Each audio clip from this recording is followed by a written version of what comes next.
Hi everyone, my name is Anne and I am a business mentor for book coaches. Today I want to introduce you to a great resource for any editor of book coach out there. Da-da-da-da. This is The Art of Academic Editing, a guide for authors and editors by Cara and Leslie Castro-Woodhouse. Whether you are new to this world or you're a seasoned pro, I can assure you that you will get so many new insights on your business, but also how it will enhance your practice. And no, I am not only talking for the academic editors or book coaches. Every single one out there should read this book. Okay, let's dive in on how to read this book. So you can read this book from a triple reading perspective. The first one, a simple understanding of what is an editor or a book coach. The second one, from a marketing perspective and how you can use niching in your business as a book coach. Third perspective, but not the least, what is your bigger responsibility as an editor or ebook coach? Let's get to the first level, which is a simple understanding of what an editor or ebook coach is. I love the way how they build out each essay. So each essay starts, first of all, with explaining what is a book coach or an editor. It's a very small 2, 3, 4 paragraph parts of the essay in which they reply to that question you might think is stupid, but that actually everybody asks. For example, what is the difference between a developmental editor and a book coach? Again, one of those questions you might have had in your mind, but you're not sure who to ask for. The second part in the essay is how the editor and the book coach came to their role. So I found this a very reassuring part for any editor or book coach out there. Some of us think that we need to have a long list of diplomas. And if you don't have this diploma from this university, you cannot be an editor or book coach. This book absolutely proves to you that it is not so. You can absolutely be a book coach of an editor without a long list of diplomas. However, there is something that you cannot skip. You need empathy. You really need that skill. And that's a non-negotiable one if you want to be a good editor or a book coach. Third but not least, how they work as an editor. I found this one of the most fascinating parts of this book because it's literally like you're a fly on the shoulder of the editor and the book coach, and while you're seeing what they're doing. I found it specifically useful for understanding what exactly does an index. So this Cameron reader, and she explains in very simple terms what exactly she does. I will be honest, when I started reading the essay, I had a bit of like, okay, an indexer, can you not just use words? Actually, you cannot use words. If you are an academic watching this video, please get yourself an indexer because a good index can make or break your book. Okay, so that was the first level of reading. Let's get to the second level, which is the one of marketing perspective. So throughout the book, each editor or book coach will touch a little bit on what they did as marketing, how they get their clients, how they reach out, etc. But there is one essay that is really very interesting from a marketing perspective, which is the one of Pamela Hag.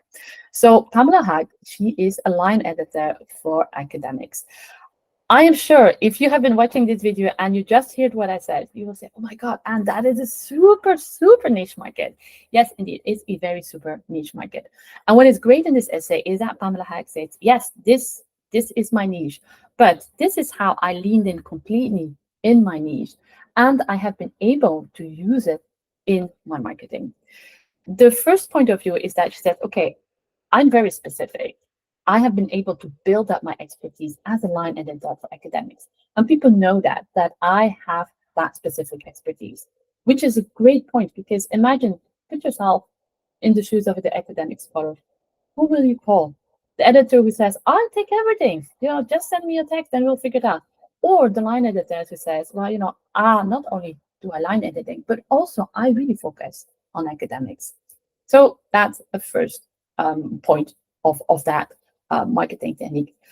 The second one is also that she's been able to use that niche so much for networking and referral marketing. I really loved how she was talking about referral because it is so much easier, again, to refer someone like Pamela Hag. Like if I ever meet someone who tells me, Anne, I need a line editor for this PhD that I'm doing, I now have a name in my mind. I don't have 10 other names. I have one.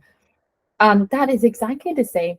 When you choose your niche, you will be able to say to someone, hey, this is what I do. And that person will know, okay, he focuses on that niche.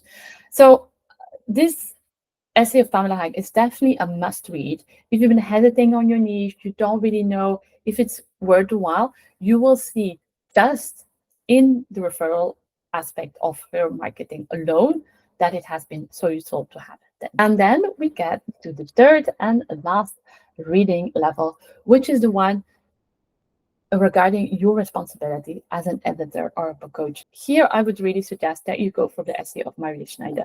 So she is an editor from Multilingual Writers. Every editor or book coach, at one point or another, you will have to work with an author for who English is not the mother tongue. However, I see that so few editors or book coaches really have an awareness of the responsibility they have when they work with these kind of writers. And that's why the essay of Maria Schneider is so amazing. She talks, for example, about the concept of language transfer. Now, this is something that I experience on a daily basis. I speak, write, read in 4 languages on a daily basis. I can assure you sometimes I spend more time on figuring out how I translate one concept in English than on anything else, just because it is so complicated.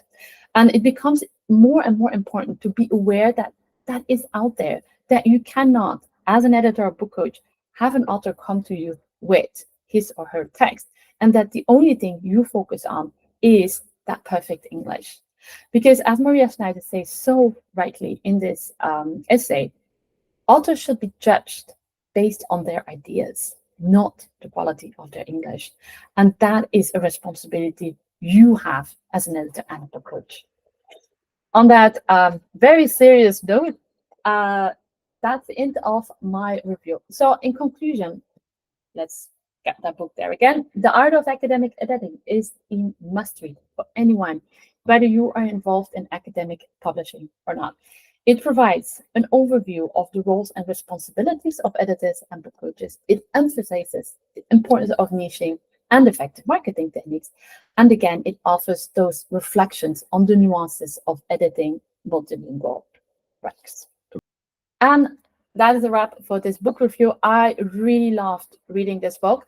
And I cannot insist enough, if you're an editor or book coach, there's some few books that are really targeted to you. This one is one of them. So get your hands on it. And that's it for me. Thank you so much for watching.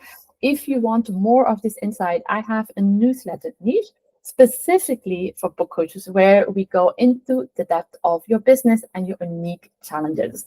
You will be able to subscribe by following the link that will be in the description of this video. I wish you a great day, and I hope to see you soon. Bye-bye.